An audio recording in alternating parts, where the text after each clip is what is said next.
নমস্কার। আমি প্লিজ আপনাদের অনুরোধ করব, আমি বড্ড অসহায় পড়েছি, আমার কথাগুলো একটু শুনবেন। তো আমার অভিযোগ, নিমতা থানা, বিরাটি নিমতা থানা, 21 নম্বর দুর্গানগর 21 নম্বর ওয়ার্ড, দীপক বোস, আমার যা মিতালি দাস, বিক্রম দাসের বিরুদ্ধে। আজ 3 থেকে 4 বছর আমরা দুর্গানগর ছাড়া। ওই দীপক বোস আমাদের দুর্গানগরের বাড়ি ছাড়া করেছে, প্লাস হচ্ছে আমাদের কলকাতা ছাড়া করেছে। কলকাতার বাইরে আমরা আসতে বাধ্য হয়েছি। তার কারণ হচ্ছে, আমার 15 বছরের মেয়ে আর আমি গেটের সামনে, আমার হবু বৌমা গেটের সামনে দাঁড়ানো ছিলাম, যেটার আমি একটা নিউজ চ্যানেল আমি এক্ষুনি ফেসবুকে ছেড়েছি, আপনারা দেখবেন। তো আমার বাড়িতে যদি কোনো ঝামেলা হতো, কারণ আমার বাড়ি একটা পার্টি অফিস হয়ে গেছিলো, মিতালি দাসের ঘরটা একটা পার্টি অফিস হয়ে গেছিলো। পার্টির ছেলেরা যাতায়াত করা, আমাদের যদি একটু পান থেকে চুন খসতো, সঙ্গে সঙ্গে দীপক বোসকে ফোন করতো মিতালি দাস, আর দীপক বোস 20 থেকে 25খানা ছেলে পাঠিয়ে দিত। এটা আমার এলাকার লোকেরা সবাই আমার জানে, সবাই প্রত্যক্ষদর্শী।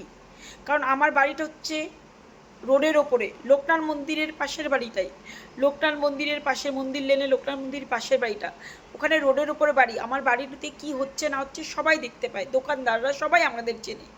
আমার 15 বছর বয়সে বিয়ে হয়েছে। তো সেদিনকার 26 বছর ধরে আমি দুর্গানগরে বসবাস করি, আমার ব্যাপারে কেউ কিছু বলতে পারবে না। আমি একটা ছোট্ট লেডিস পার্লার চালাই। আসল ঘটনায় আসি, আমার মেয়ে 15 বছর, আমি আমার হবু বৌমা দাঁড়িয়ে থাকি। ওই দীপক বসরের লোক ছেলেপুলেরা বিক্রম দাসের সঙ্গে মিলে ছক কষে এবং আমাদের টোন কাটে, আমার মেয়েকে দেখে টোন কাটে, এই মাঝখানের মালটা ভালো টাইট আছে, এর সঙ্গে কিছুই করতে হবে, এটা স্পষ্টভাবে যখন বলে, আমি ক্যামেরাও তুলি, ভিডিও করি। যে এত বড় সাহস আমার বাড়ির সামনে এরা বলছে।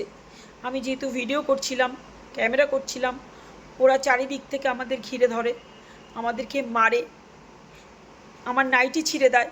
আমি সেই অবস্থায় 3বার নিমতা থানায় ফোন করার চেষ্টা করি, নিমতা থানাকে জানাই আমাদের বাঁচান, নিমতা থানার কোনো রেসপন্স আমি পাই না। সেই অবস্থায় কোনো মতে আমরা রিকশায় বসে নিমতা থানায় পৌঁছে যাই। নিমতা থানা আমাদের হালাত দেখে বলে, ইমিডিয়েট আপনারা মেডিক্লেম করুন, আমরা কেস নেব। কিন্তু সেই মুহূর্তে ফোন আসে দীপক বোসের। দীপক বোস আমাকে বলে, পূজা তুমি একদম কেস করবে না, যদি কেস করেছো তাহলে খারাপ হবে। আমি বললাম, কেন কেস করব না? আজকে দিনের বেলা রাস্তার উপরে, রোডের উপরে, সবার সামনে আমাদের এরকম ঠেট দেওয়া হলো, আমাকে মারা হলো, আমার মেয়েকে, আমাকে, আমার বৌমাকে মারা হলো। হ্যাঁ, আমি কেস করব না? না, তুমি যদি কেস করো, তোমার ছেলেকে ফাঁসাবো, তোমাদেরকে প্রবলেমে পড়বো। শুধু তাই নয়, দীপক বোসের লোক মন্দিরা দাস বলে একজন মহিলা, মন্দিরা দাসকে দুর্গানগরের অনেকেই চেনে, ও দীপক বোস মন্দিরা দাসকে পাঠায়। ওখানে মন্দিরা দাস গিয়ে আমাকে থ্রেট করে নিমতা থানায়, আমরা পুলিশকে বলছি, নিমতা থানায় গিয়ে থ্রেট করে যদি কেস করেছে তোমরা উল্টো কেসে ফাঁসবে। ঠিক তাই হয়েছে। নিমতা থানা আমাদের কথা শুনবে কেন? আমি নিমতা থানাকে হাত জোর করে রিকোয়েস্ট করেছি যে স্যার আপনারা আসুন, লোকাল যারা দেখেছে তাদেরকে একবার জিজ্ঞেস করুন, যদি আমাদের দোষ হবে আমরা মাথা পেতে নেব, আপনারা একবার ভেরিফাই করুন যে আমরা দোষী না কারা দোষী। নিমতা থানা যথারীতি আসে, এসে যখন যারা প্রত্যক্ষদর্শী তাদেরকে জিজ্ঞেস করে, তারা সবাই একটা কথা বলেছে, এনারা খুবই ভালো, এনারা কোনো ঝামেলায় থাকে না, এনারা এখানে দাঁড়ানো ছিল। কিন্তু ওই ছেলেগুলো টোন কাটে, নোংরামি করে, তাতে এরা ভিডিও করাতে ওরা আমার সমস্ত কিছু যারা প্রত্যক্ষদর্শী দেখেছে তারা নিমতা থানার অফিসারকে জানালো। কিন্তু নিমতা থানার অফিসার আমার কথা শুনবে কেন? জনসাধারণের কথা শুনবে কেন? উনি তো শুনবে দীপক বোসের কথা। ঠিক তাই হলো, দীপক বোসের কথা শুনে আমার কেসটা নিতে বাধ্য হয়েছে। আমি লিখিত দিয়েছি, ডায়েরিটা নিল, বাট সেদিন রাত থেকে আমাদের ওপর অত্যাচার শুরু হলো। রাত 2টোর সময় আমার বাড়িতে পুলিশ আনা, ভোর 6টার সময় পুলিশ আনা, আপনারা আসুন, থানায় আসুন। আমাদের দিনের পর দিন করলে এবার আমার থেকে 40,000 টাকা চাইলো নিমতা থানা। ওদের এতটা ছিল যে টাকাটা চেয়ে ফেলেছিল আমার হোয়াটসঅ্যাপের মাধ্যমে। সেই 40,000 টাকা নিয়োগে মানে আস্তে আস্তে কমতে কমতে 15,000 টাকায় আসে। আমি 5,000 টাকা ভয়ে দিয়ে আসি যে অন্তত আমরা বেঁচে যাবো, উল্টে আমার ছেলের নামে কেস হলো, আমাদের নামে কেস হলো, যেন আমরা কোনো দোষ করেছি, আমরা কোনো অন্যায় করেছি। হ্যাঁ, এবার বলবেন আপনারা যে কেন আমাদের প্রতি দীপক বসিরা তো রাগ কেন? হ্যাঁ, সেটাই বলছি। আমি রাজনীতি কিছু বুঝি না। আমি আমার হাজব্যান্ড মিলে দুজনে মিলে যেতাম। অঞ্জু মিশ্র যখন কাউন্সিলর ছিল, ভাবলাম মহিলা কাউন্সিলর, হয়তো আমাদের কোনো পরিচিতি লেভেল বাড়বে, ভালো হবে। আমি একটা ছোট লেডিস পার্লার চালাই, সেখানে আমার মহিলা কাস্টমার বাড়বে, তো এদের সঙ্গে সম্পর্ক রাখলে হয়তো ভালো হবে। কিন্তু আমি ওখানে যাওয়ার পরে দিয়ে দেখি যে নোংরামিটা। অঞ্জু মিশ্র কাউন্সিলর নামে মাত্র ছিল, দীপক বোস যেটা বলতো সেটাই চলতো। অঞ্জু মিশ্রকে চিৎকার করে ধমকি দিয়ে বসিয়ে দিত এক কোণে। দীপক বোসের কথাই লাস্ট কথা। আমার থেকে দীর্ঘদিন ধরে টাকা চাইতো, আজকে পার্টির মিটিং টাকা দাও, আজকে মিছিল যাবে, তাদের জল মিষ্টি তোমার পয়সায়, আজকে চকলেট তোমার পয়সায়, বাসে উঠবে। এরকম করতে করতে আমি যখন বুঝতে পারলাম যে না, এই পার্টিটা তো ঠিক না, খুবই বাজে জিনিস, আমি আর পার্টি করব না। কিন্তু আমার সবার সঙ্গে সম্পর্ক ভালো, কারণ আমার একটা যে লেডিস পার্লার এয়ারপোর্ট 2.5 নম্বরে, একটা ছোট্ট লেডিস পার্লার, যার মধ্যে 200 স্কোয়ার ফিটের একটা লেডিস পার্লার, যার মধ্যে ক্যামেরা আছে, প্লাস আমার পার্লারের পেছনে কাউন্সিলরের বাড়ি, পার্লারের সামনে রেশন দোকান, ক্লাব, বাজার। আমি জনসাধারণের মাঝখানে একটা মহিলাদের নিয়ে ছোটো লেডিস পার্লার চালাই। সেই পার্লারে চালিয়ে আমি আমার পুরো সংসার চালাই, সেইভাবে আমার চলে। কিন্তু এরা দেখছে যে কোনোভাবে আমাকে কিছুতে দমাতে পারেনি, আমি থামিনি, আমি কেস করছি, আমি কমিশনার অফিসে যাচ্ছি। এরা কি করলো, আমাকে নোংরামে আখ্যা দিয়ে দিল যে আমি নাকি নোংরামি করি, দেহ ব্যবসা করি। তো আপনাদের কাছে আমার রিকোয়েস্ট, 17 বছর ধরে আমি এয়ারপোর্ট 2.5 নম্বরে পার্লার চালাই। আমার যত হাজার হাজার মহিলা কাস্টমার, তারা আমাকে সবাই চেনেন। তাদের কাছে আমার একটা রিকোয়েস্ট, তারা যদি চুল মাত্র নোংরামি আমার দেখে থাকেন, তো অবশ্যই প্রুফ সমেত কমেন্টে দিয়ে দেবেন। আপনাদের শাস্তি আমি মাথা পেতে নেব। আর যদি না দেখে থাকেন, প্লিজ না লিখবেন, তাহলে আমি অন্তত ঠিক বিচারটা পাবো। আমি যদি নোংরাই হতাম, বিধান বিশ্বাস, চেয়ারম্যান বিধান বিশ্বাস মহাশয়ের স্ত্রী আমার পার্লারে আসতেন, যত মহিলা কাউন্সিলর আমার পার্লারে আসতেন। আমার সবার সঙ্গে ভালো সম্পর্ক রাখতে হবে, কারণ আমি একটা লেডিস পার্লার চালাই, আমার কাস্টমাররা আমার ভগবান, সেহেতু সবাই আমার পার্লারে আসতেন।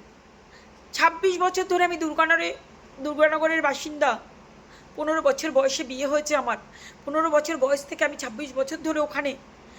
কোনো দুর্গানগরের যারা রোডের ওপরে বাড়ি তো আমার, সবাই দেখে যদি কোনো মেয়ে নোংরা হয়, সবার আগে দোকানদারদের চোখ পড়ে, ক্লাবের ছেলে মেয়ের চোখ পড়ে। তো তাদের কাছে আমার রিকোয়েস্ট, যদি কেউ কিছু আমার চুলমাত্র নোংরামি দেখে থাকেন, একটু প্লিজ কমেন্টে জানাবেন, প্রুফ সমেত দেবেন। কারণ আমি এমন কোনো কাজ কোনো দিন করিনি যেটা আমায় বলবে। আমার একটাই ভুল, আমি 1 বছর টিএমসি পার্টি অফিসে গিয়ে, ওই দীপক বোসের পার্টি অফিসে গিয়ে অঞ্জু মিশ্রর ইকুনে আমি পার্টি করেছিলাম। এটা আমার সবথেকে বড় অন্যায়। আঙুর ফল না পেলে যেটা টক হয়, সেটা সবাই গল্পটা জানেন। দীপক বোস সেই বদলাটা আমার সঙ্গে নিয়েছে। দিনের পর দিন টাকা দিয়েছি, তাতেও হয়নি। সবথেকে বড় কথা, আমি এয়ারপোর্ট 2.5 নম্বরে, যে কথা না বললে নয়, পার্লার চালাই। আমার কাউন্সিলরের বাড়ির সামনেই আমার পার্লার। সেই 2.5 নম্বরে যেখানে আমি বিজনেস করি, যেখান থেকে আমি টাকা রোজগার করি, সেখান থেকে কোনো দিন আমাকে জোর করে একটা টাকা চাইনি। বলেনি, ওখানে বিশাল বড় দুর্গাপুজো হয়, বলেনি যে তোমাকে এই টাকা দিতে হবে, তুমি এই পাড়ায় ব্যবসা করো, কোনো দিন চাইনি। আমি যেটা দিয়েছি সেটা মাথা পেতে নিয়েছে। কিন্তু দীপক বোস দিনের পর দিন আমার থেকে টাকা নিয়েছে। ওনার চরম লেভেলে তার নোংরামি চলে গেছে। আমি যখন আস্তে আস্তে সরে এসেছি, একের পর আমার থেকে বদলা নিতে, আমার জায়ের সঙ্গে জড়িত হয়ে, মিলিত হয়ে একের পর আমার থেকে বদলা নিয়েছে। তো আমার একটাই হাত জোর করে রিকোয়েস্ট, আমাকে যে নোংরা মেয়ে বলে আখ্যাটা দিয়েছে এই দীপক বোস, মিতালি দাস, বিক্রম দাস, তো যদি আর একটা কথা, আমার হাজব্যান্ড মারা গেছে। আমার হাজব্যান্ডের মৃত্যুর জন্য দায়ী এই একমাত্র দীপক বোস, মিতালি দাস, বিক্রম দাস, গোপাল দাস, এরা দায়ী।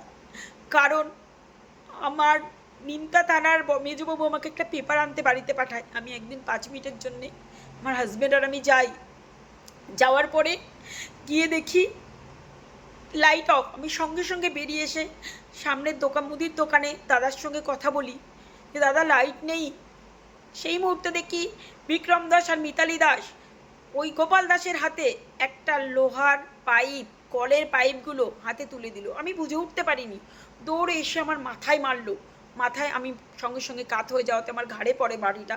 তারপরে আমাকে এতগুলো ওই রডটা দিয়ে মারে, ইভেন অনেক মারে, এবং পিঠে লাথি ঘুষি ওইটা দিয়ে মেরে আমি রক্ত রক্ত হয়ে যাই।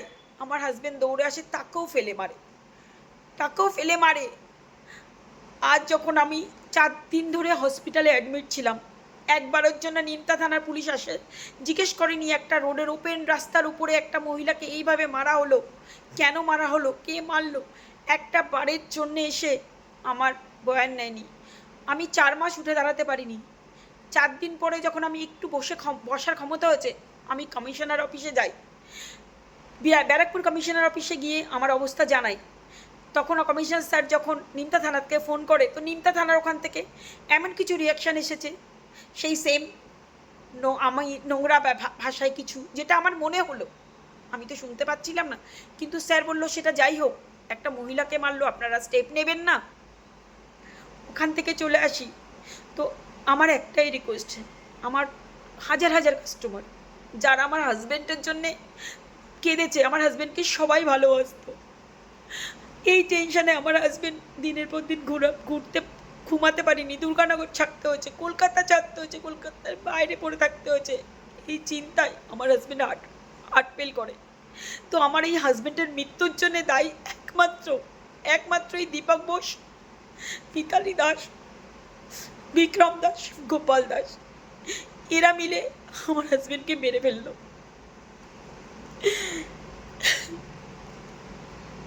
দুর্গানগরে সবাই আমার হাজব্যান্ডকে ভালোবাসতো, সবাই, আমার কাস্টমাররা পর্যন্তকে ভালোবাসতো। সবাই জানতো যে পূজা দাস ভেতরে লেডিস পার্লারে রয়েছে, বাইরে হাজব্যান্ড রয়েছে, দাদা দাদা বলে সবাই সম্মান করতো, ভালোবাসতো, সবার সঙ্গে ভালো রিলেশন। তো আমার হাজব্যান্ডকে যারা ভালোবাসতেন, যারা আমাকে চেনেন, আপনারা প্লিজ একটু কমেন্ট করে যাবেন যে আমার কোনো রকম নোংরামি দেখেছেন কি না। প্লিজ আপনাদের হাত জোর করে রিকোয়েস্ট। আজকে আমার মনে হচ্ছে, আমি এতদিন পরে বলার সাহসটা এই কারণে পেলাম, আমার মনে হচ্ছে দেশটা স্বাধীন হয়েছে, শুধু পশ্চিমবাংলা নয়, দেশ স্বাধীন হয়েছে। আমি স্বাধীন দেশে এবার ফিরতে পারবো, কলকাতায় শান্তিতে ফিরতে পারবো। আর পুলিশের অত্যাচার আমাকে সহ্য করতে হবে না, দীপক বোসের অত্যাচার সহ্য করতে হবে না, আমার বাড়িতে আমি ঢুকতে পারবো। তো প্লিজ একটু কমেন্ট করবেন যারা আমাকে চেনেন, যে তারা আমাকে কিভাবে দেখেছেন, আমার কোনো খারাপ কিছু দেখেছেন কিনা, হাত জোর করে রিকোয়েস্ট।